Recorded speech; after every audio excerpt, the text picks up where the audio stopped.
오늘 다윗 강의 네 번째 시간으로 도망자 다윗을 생각해 보려고 합니다.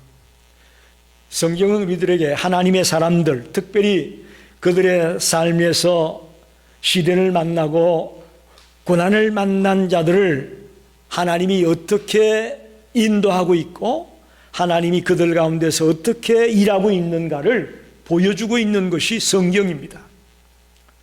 여러분, 우리가 성경을 읽고 묵상하는 이유가 이 삶을 살아가면서 만난 다양한 일들을 이겨낼 수 있는 비결이 이 성경 안에 있기 때문입니다. 오늘 우리가 살펴볼 본문에는 하나님께 선택받은 왕이자 훗날 이스라엘의 가장 위대한 왕으로 기록된 다윗이 이제 사울 왕의 핍박을 피해서 도망자가 되어가지고 유랑하던 시기의 이야기를 기록하고 있습니다. 추격자 사울, 도망자 다윗. 꼭 영화 제목 같고 드라마 제목 같습니다. 그러나 사실입니다.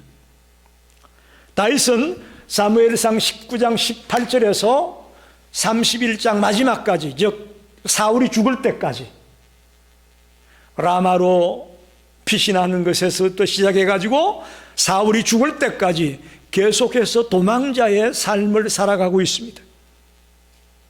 사무엘이 기름을 부어서 자기 왕이 될 자로 낙점된 다윗이 갑자기 왜 이런 도망자의 삶을 살게 되고 왜 이런 고난과 역경의 삶을 살게 될까?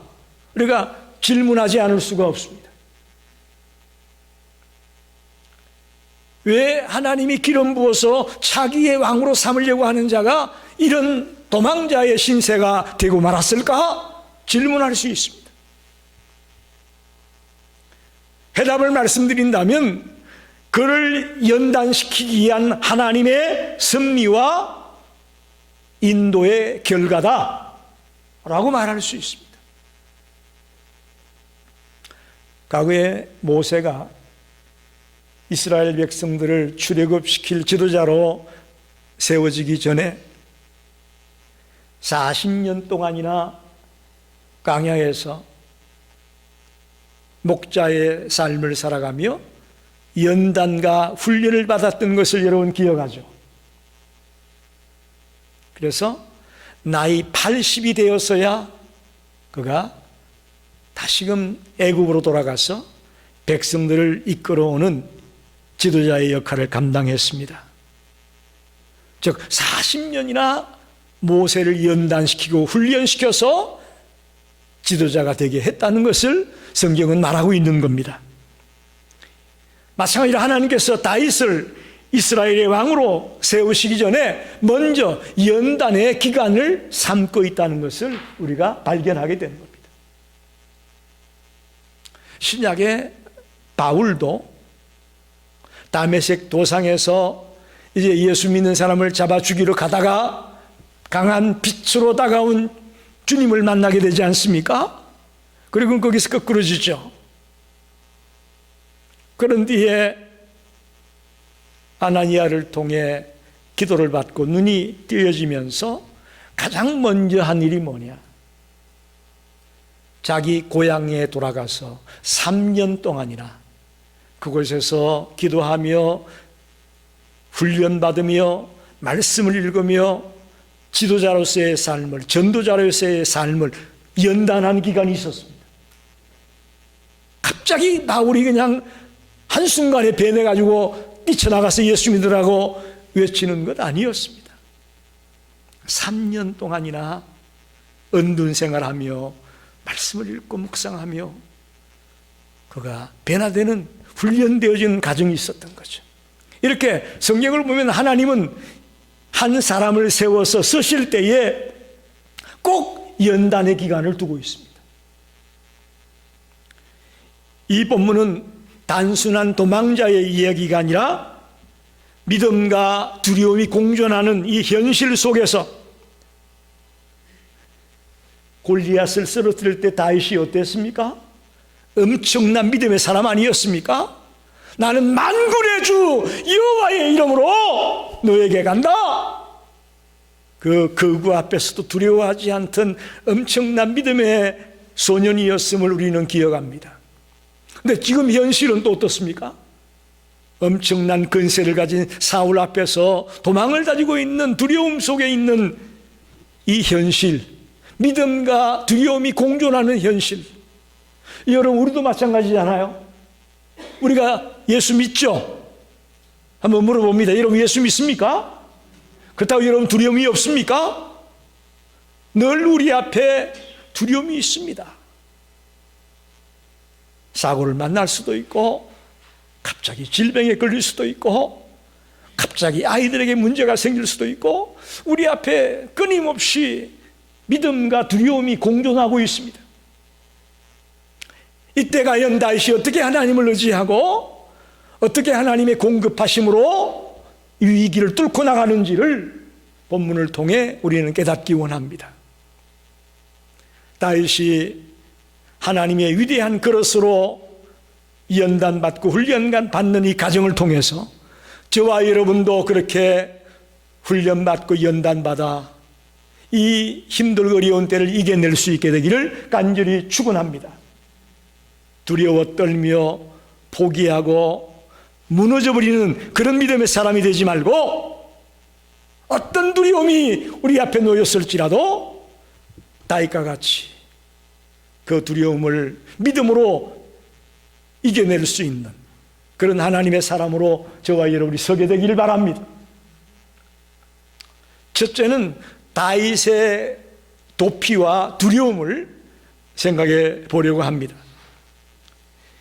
1절, 2절을 보게 되면 다윗이 노베 가서 제사장 아히멜렉에게 이르니 아히멜렉이 떨며 다윗을 영접하여 그에게 이르되 어찌하여 내가 홀로 있고 함께하는 자가 아무도 없느냐 하니 다윗이 제사장 아히멜렉에게 이르되 왕이 내게 일을 명령하고 이르시기를 내가 너를 보냈는가 내게 명령한 일은 아무것도 사람에게 알리지 말라 하시기로 내가 나의 소년들을 이러이러한 곳으로 오라고 말하였나이다. 이렇게 기록하고 있습니다. 지금 다윗은 사울에게 쫓기는 도망자 신세입니다. 그는 먹을 것도 없고 무기도 없습니다. 그런 상태에서 노비라는 땅에 도망을 갔습니다. 그 노베는 성소, 성막이 있었습니다. 그는 제사장 아히멜렉을 찾아갑니다. 그런데 오늘 본문을 보니까 아히멜렉이 다윗을 만나서 뚫었다 이렇게 돼 있죠. 이건 이미 그 당시에 다윗과 사울의 갈등이 소문이 퍼졌다는 거예요. 갑자기 다윗이 혼자 나타나니까 아히멜렉이 다윗을 만나자마자 떨었다 이렇게 표현하고 있습니다. 아히멜렉은 다윗의 모습을 보고 이상하게 여겼습니다. 왜? 홀로 왔기 때문에. 이때 다윗은 이스라엘의 군대 장관이에요. 군대 장관, 그리고 가장 유명한 전사입니다. 그런 다윗이 혼자 헤렐단신 홀로 자기 앞에 나타나니까 이상하게 여긴 것이죠. 1절에 보니까 아히멜렉이 이렇게 묻습니다. 어찌하여 내가 홀로 있고 함께하는 자가 아무도 없느냐? 그러자 2절에 다윗은 말하기를 자신은 사울 왕으로부터 특별하고도 은밀한 임무를 띠고 왔기 때문에 혼자 왔다. 쉽게 말하면 다윗이 아히멜렉 앞에서 거짓말을 했습니다. 다윗이 이렇게 거짓말을 한 것은 자기가 사울로부터 쫓기고 있는 신세라는 것이 알려지게 되면 신변에 위험이 생길지 모른다는 위기감 때문에, 두려움 때문에 이렇게 거짓을 고했다고 볼 수가 있습니다. 그리고 아히멜렉은 지금 사울 곁에 함께 일하고 있는 제사장이 있는데 그 제사장은 아히야입니다.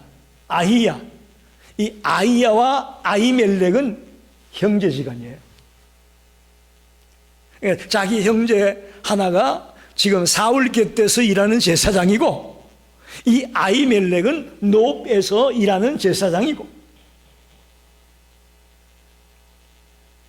그 사실을 이미 다윗은 알고 있기 때문에 아히멜렉에게 있는 그대로 사실을 얘기할 수 없어서 거짓을 구하지 않았겠는가, 이렇게 추론해 볼 수가 있습니다. 더 나아가 7절에 보니까 공교롭게도 사울의 목자장인 도액이라는 자가 그 안에 있었다라고 기록되고 있습니다. 에돔 사람인 도액이 거기에 있었다. 그러니까 사울의 목자장이니까 사울의 신하거든요.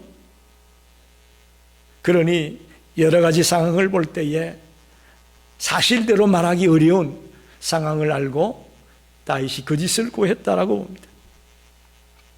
그런데 조금 전에도 말씀드렸지만은 골리앗과의 전투에 있어서의 다윗의 모습과 지금 이 도망자로서 아히멜렉 앞에 선 이 다윗의 모습은 엄청난 차이가 있는 것을 보게 됩니다.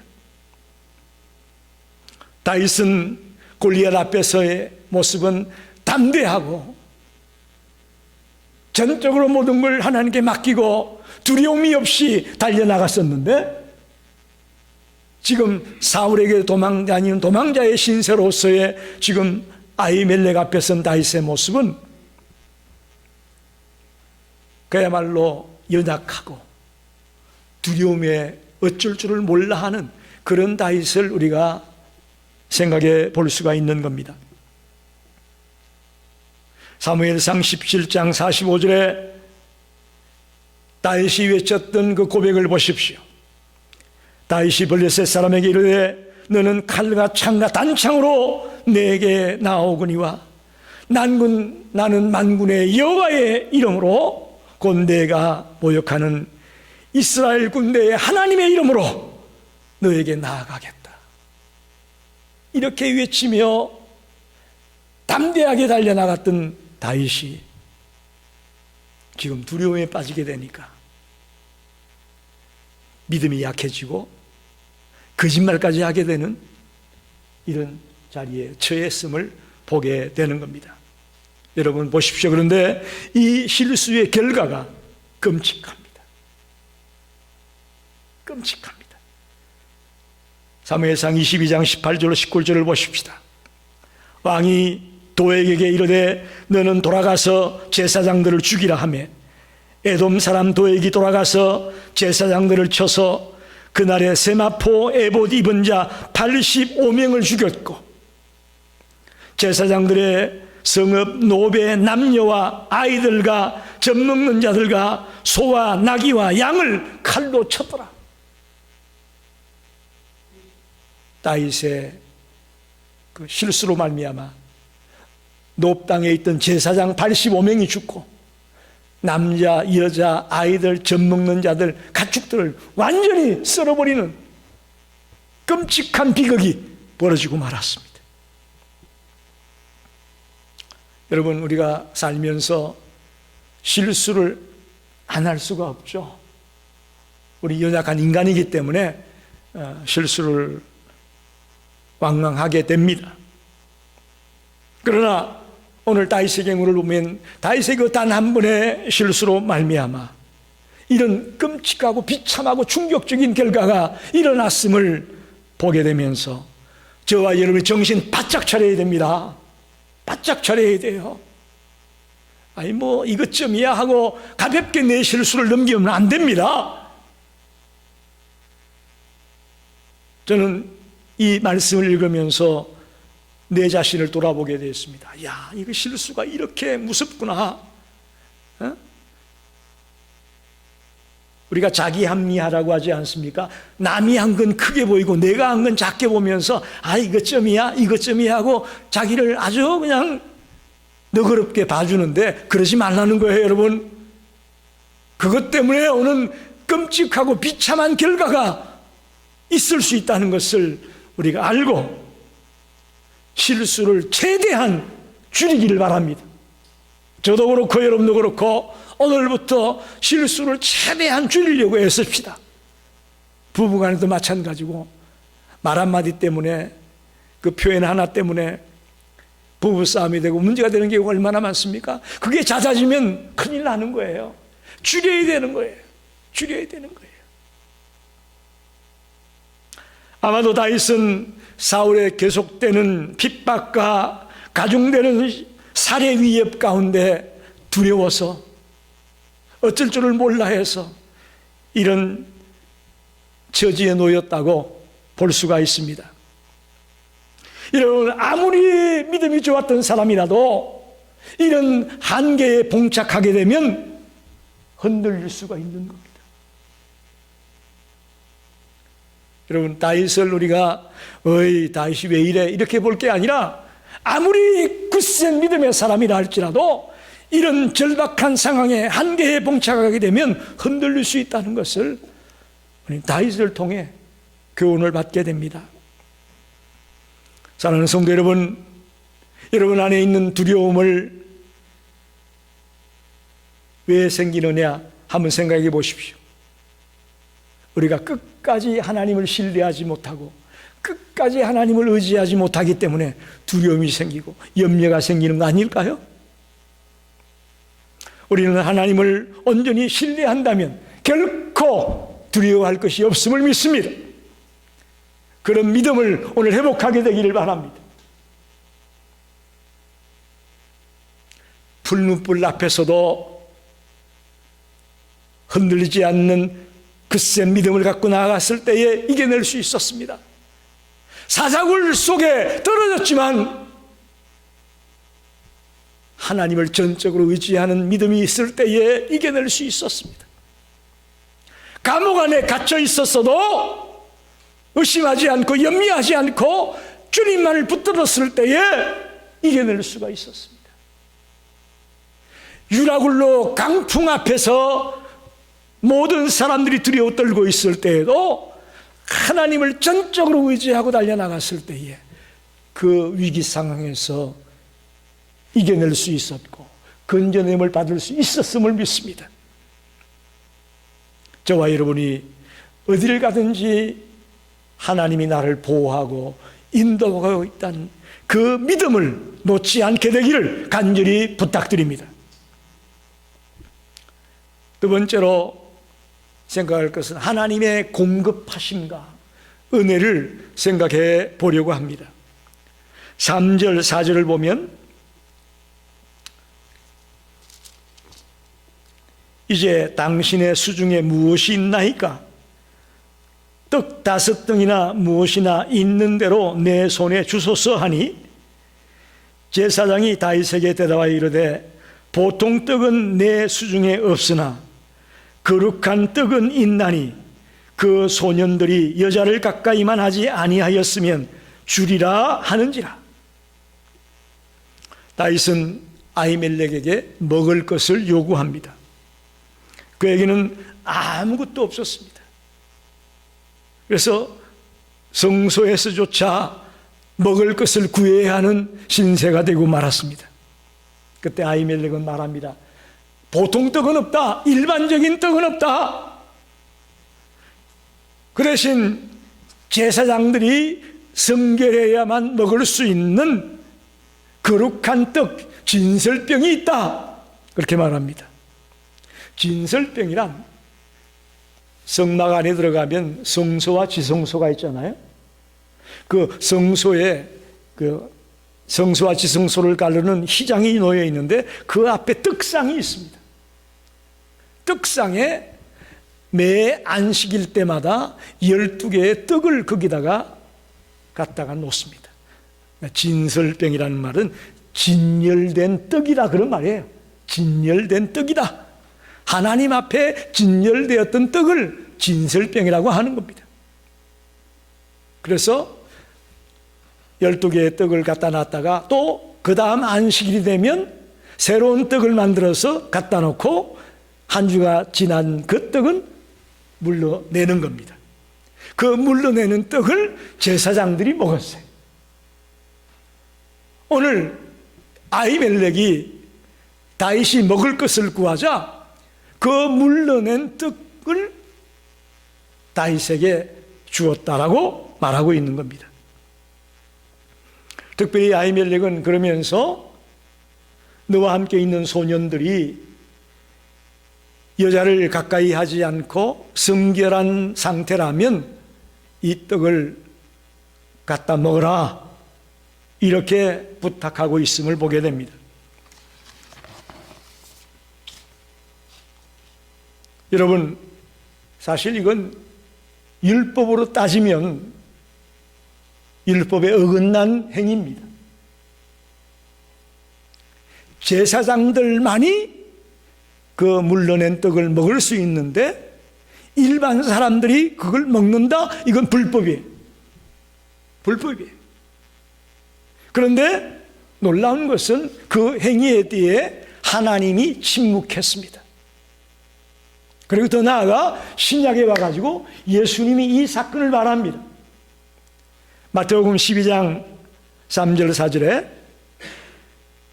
예수께서 이르시되 다윗이 자기와 그 함께한 자들이 시장할 때에 한 일을 잊지 못하였느냐? 그가 하나님의 전에 들어가서 제사장 외에는 자기나 그 함께한 자들이 먹어서는 안 되는 진설병을 먹지 아니하였느냐? 하며 예수님도 정당한 것으로 간주하고 있습니다. 이 장면에서 우리는 궁지에 몰린 다윗에게 하나님의 공급하심과 하나님의 은혜를 발견할 수가 있습니다. 하나님은 때때로 우리가 상상할 수 없는 방법으로 우리를 도우십니다. 할렐루야. 여러분, 그런 거 경험하지 못했나요? 저는 너무나도 많이 경험했습니다. 도저히 내가 상상할 수 없는 방법으로 공급하고 도우시는 것들을 경험했습니다. 소위 말하는 제사 규례, 제사의 율법에 해당되는 이런 규례를 뛰어넘어서까지 하나님의 사람을 도와주고 공급하는, 필요를 채워주는 그런 주님의 모습을 발견하게 됩니다. 하나님은 당신의 자녀들에게 위기를 만났을 때에 어떤 방법을 동원할지라도 그를 돕고 그의 필요를 채워주는 분임을 믿습니다. 하나님은 우리에게 무엇이 필요한지 아십니다. 그래서 내 상상 외에 어마어마한 하나님의 방법으로 우리의 필요를 채워주고 우리를 공급해주는 그런 은혜를 베풀어 주심을 믿습니다. 다윗에게서 그걸 발견합니다. 가만히 생각해 보면 한국에서 성전을 건축하고 나서 거의 3년이 넘게 교회에서 사례비를 받지 못했습니다. 전혀 수입이 없이 3년이라는 세월을 살았는데 안 굶었어요. 전혀 수입이 없는데도 굶지 않았고 그야말로 하나님의 은혜로 살았음을 체험했습니다. 하나님이 이렇게 저렇게 도움의 손길을 보내주는데 아주 은혜롭게 잘 살았어요. 집사람은 많이 힘들었겠죠. 그러면서 이게 하나님이 우리가 상상할 수 없는 방법으로 우리를 공급하고 있고 우리를 도와주고 있구나 하는 것을 그때 저는 너무나 뼈저리게 체험을 했습니다. 이 수입이 없으면 도저히 이제 우리 못 산다, 이제 우리 끝났다라고 생각을 했는데 그게 아니더라고요. 교인들이 농사 지었다고 뭐 상추 갖다 줘, 고추 갖다 줘, 뭐 고추장도 갖다 줘, 뭐 쌀도 갖다 줘. 하여튼 뭐 어떻게 하나님이 전혀 상상할 수 없는 방법으로 도움의 손길을 주는지 사례 없이도 살더라고요. 그래서 다윗이 정말 지금 먹을 것이 필요한 이 순간에 율법을 어기는 행위와 같은 진설병을 먹는 그런 방법까지도 하나님이 필요를 채워주기 위해 공급하고 있구나. 이 하나님의 은혜를 저와 여러분이 여러분의 삶 속에서도 체험하게 되길 바랍니다. 하나님이 지금도 여러분을 지켜보고 있고 여러분이 상상할 수 없는 그런 방법으로 하나님은 준비하고 있음을 믿습니다. 마지막으로 과거의 승리와 현재의 시련, 과거에 승리했던 그 다윗이 지금은 도망자로 시련을 당하고 있는 그런 모습을 생각해 보려고 합니다. 8절 9절을 봅시다. 다윗이 아히멜렉에게 이르되 여기 당신의 수중에 창이나 칼이 없나이까? 왕의 일이 급함으로 내가 칼과 무기를 가지지 못하였나이다 하니 제사장이 이르되 내가 엘라 골짜기에서 죽인 블레셋 사람 골리앗의 칼이 보자기에 쌓여 에봇 뒤에 있으니 내가 그것을 가지려거든 가지라. 여기는 그것밖에 다른 것이 없느니라 하는지라. 다윗이 이르되 그 같은 것이 또 없나니 내게 주소서 하더라. 아멘. 다윗은 먹을 것만 달라고 했던 것이 아니고 이번에는 아히멜렉에게 무기를 달라고 요청합니다. 지금 도망자인데 자기를 방어할 무기가 필요하지 않습니까? 그런데 그런 게 아무것도 없었어요. 그런데 아히멜렉이 다윗에게 골리앗의 칼을 꺼내줍니다. 이 칼은 다윗이 과거에 골리앗을 물찌를 때에 얻었던 전리품입니다. 그 칼을 여기에 보관하고 있었던 거죠. 여러분, 이 칼은 단순한 무기 이상의 의미를 가지고 있다고 봅니다. 다윗에게 골리앗의 칼은 하나님의 승리와 하나님의 보호를 상징하고 있다고 말할 수 있습니다. 그런 이 칼을 볼 때마다 하나님이 과거에 자기를 어떻게 보호하고 어떻게 도와주었고 어떻게 함께 있는가를 머리에 떠올릴 수밖에 없는 겁니다. 그렇게 연약했던 소년에 불과한 자기가 그 골리앗을 쓰러뜨릴 수 있었던 것, 하나님의 도우심과 하나님의 보호와 하나님이 함께 하심이었다는 것을 떠올리게 하는 것이 골리앗의 칼입니다. 현재 어려움 속에서도 하나님께서 함께만 한다면 이 모든 것을 이겨낼 수 있다는 것이 이 골리앗의 칼을 볼 때에 다윗의 마음에 떠올랐을 것이라고 생각이 됩니다. 그래서 다윗이 9절에 뭐라고 말합니까? 그 같은 것이 또 없나니 내게 주소서. 할렐루야. 그렇게 좋은 게 어디 있습니까? 주세요. 그런 얘기죠. 세상의 무기라는 얘기예요. 나에게 그보다 더 좋은 무기가 어디 있습니까? 그런 표현인데 왜 그러냐? 그건 바로 하나님의 도우심과 하나님의 은혜를 상징하는 칼이기 때문에 그렇다는 거죠. 사랑하는 성도 여러분, 우리는 지금까지 살아오면서 실패만 하지 않았습니다. 그죠? 잘 나갈 때도 있었어요. 그죠? 과거에 물질적으로도 넉넉하고 또 건강하고 인간관계도 좋고 잘 나갔을 때도 있습니다. 또 실패했을 때도 있어요. 넘어졌을 때도 있고 어려움을 만났을 때도 있고요. 그때 우리는 어떻게 그 어려움들을 이겨낼 수가 있느냐? 오늘 다윗이 골리앗의 칼을 들면서 하나님의 도움과 하나님의 은혜를 생각해내는 것처럼 저와 여러분도 과거에 하나님이 함께해서 이기고 승리했던 그때를 생각하면서 하나님의 도움을 생각하고 하나님의 능력을 의지하는 성도가 되기를 바랍니다. 그래서 과거에 그 승리했던 순간들이 다윗에게 다시 한번 용기를 주었다고 봅니다. 즉 우리가 아무리 연약하고 부족해도 하나님이 붙들어주면 할 수가 있습니다. 할렐루야. 우리는 내가 연약하면 아무도 못한다, 내가 힘들면 아무것도 못한다 하고 포기하게 되는데 그게 아니라는 거죠.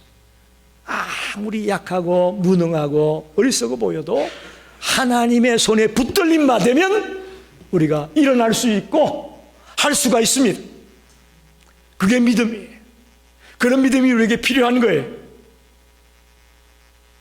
그렇게 볼 때에 다윗에게 있어서 이 골리앗의 칼은 최상의 무기였다라고 말할 수 있습니다. 그런데 또 한편 다윗의 마음속에 이 칼은 자기가 잘 나갈 때 들었던 칼이 아니고 승리의 상징으로서의 칼이 아니고 도망자의 신세로 전락한 자기의 손에 들려있는 칼이 되고 만 겁니다. 여러분, 살아있는 동안 계속 승리만 하고 계속 승승장구만 하는 인생들은 이 땅에 없습니다. 이게 굴곡이 있잖아요. 인생이 굴곡이 있습니다. 올라갔다 내려갔다 올라갔다 내려갔다. 지금 다윗은 내려가는 자리예요. 도망자로 추격자를 피해서 두려워 떨며 도망다니는 신세입니다. 내려갔습니다. 이 골리앗의 칼을 바라보면서 승리했던 순간도 있었지만 지금은 도망자의 신세로 처량한 신세가 된 자신을 다윗은 보게 된 겁니다. 여러분, 시련을 만났을 때에 다시 한번 하나님의 도움이 필요한 때고 다시 한번 하나님의 보호하심이 필요한 때임을 믿습니다. 끝이 아니고 내가 내려가고 있으니 이제 끝이다가 아니요, 이때 다시 한번 하나님의 도우심으로 이 내려가던 가부곡신이 다시 한번 올라가게 되는 그런 순간이 올 줄로 믿습니다. 그래서 과거의 승리와 현재의 시련을 동시에 다윗은 느끼고 있다고 볼 수가 있습니다. 말씀을 정리합니다. 다윗의 도망자 생활, 이것은 단순히 물리적인 도망이 아니라고 봅니다. 다윗의 믿음의 여정이었다, 이렇게 보고 싶습니다. 여러분, 우리네 믿음의 여정이 순탄하긴 합니까? 고속도로처럼 빵 뚫려만 있습니까? 아니에요. 때로는 험난한 산길을 올라가야 되고 또 어떨 때는 암벽을 등반해야 될지도 모르고 도망자의 모습이 달리 본다면 믿음의 여정이라는 겁니다. 믿음의 여정. 우리가 지금 21세기의 미국 땅에 살고 있지만 우리네 삶의 여정은 올라갈 때가 있고 내려갈 때가 있고 기쁠 때가 있고 슬플 때가 있고, 이때 이것이 내 삶이 믿음의 여정이구나 하고 발견하게 되길 바랍니다. 그래서 두려움과 연약함 속에서도 하나님을 의지하고 하나님을 붙들고 그 위기의 순간을 이겨내는 하나님의 사람이 되시기를 바랍니다. 믿음이란 잘 나갈 때만 나타나는 게 아니라 시련과 고난 속에 힘들고 어려울 때에 진정 우리의 믿음이 빛을 발하게 될 줄로 믿습니다. 잘 나갈 때보다 힘들고 어려울 때에 우리의 믿음이 빛을 발한다는 것을 기억하십시오. 오늘 찬양 인도하시는 집사님 얘기 들으니까 알러지도 있고 또 감기 몸살 때문에 힘든 분도 있고 다 불편한 중에도 나와 찬양하신다는 설명을 해 주셨는데, 그렇습니다. 우리가 힘들 때에 우리의 믿음이 반짝반짝 빛이 나게 되기를 바랍니다. 그때 믿음이 살아 역사하는 때임을 잊지 마시기를 바랍니다. 꼭 기억해야 될 것은 오늘 다윗이 아히멜렉 앞에서 두려움 때문에 거짓말을 고함으로 말미암아 85명의 제사장들이 죽고 노업 땅에 있는 모든 남자와 여자와 아이들과 젖먹는 아이들까지 모든 가축들까지 다 몰살을 당했다는 것을 여러분 기억하십시오. 내가 지은 그 실수를 가볍게 여기고 우습게 여겼다간 이런 비참함이 나에게 올 수 있다는 것을 잊지 마시고 실수를 줄이기를 바랍니다. 저도 그렇고 여러분도 그렇고 오늘부터 말 한마디 하는 실수, 행동 하나 때문에 오는 그 실수, 그래서 아무런 생각 없이 내뱉는 그 한마디 때문에 실수를 저지르지 아니하도록 정신을 바짝 차리고 살게 되기를 바랍니다. 아무쪼록 도망자 다윗을 통해 하나님은 연단의 과정을 통해 위대한 하나님의 사람으로 쓰기 위한 하나님의 원대한 계획이 있었다고 믿습니다. 지금 여러분이 환난 속에 있습니까? 어려움 속에 있습니까? 그 연단의 과정을 통해 하나님은 원대한 계획을 여러분 가운데 갖고 있음을 믿습니다. 그 하나님의 계획을 생각하며 이 연단의 때를 믿음으로 이겨내는 성도가 되기를 간절히 축원합니다. 기도하겠습니다.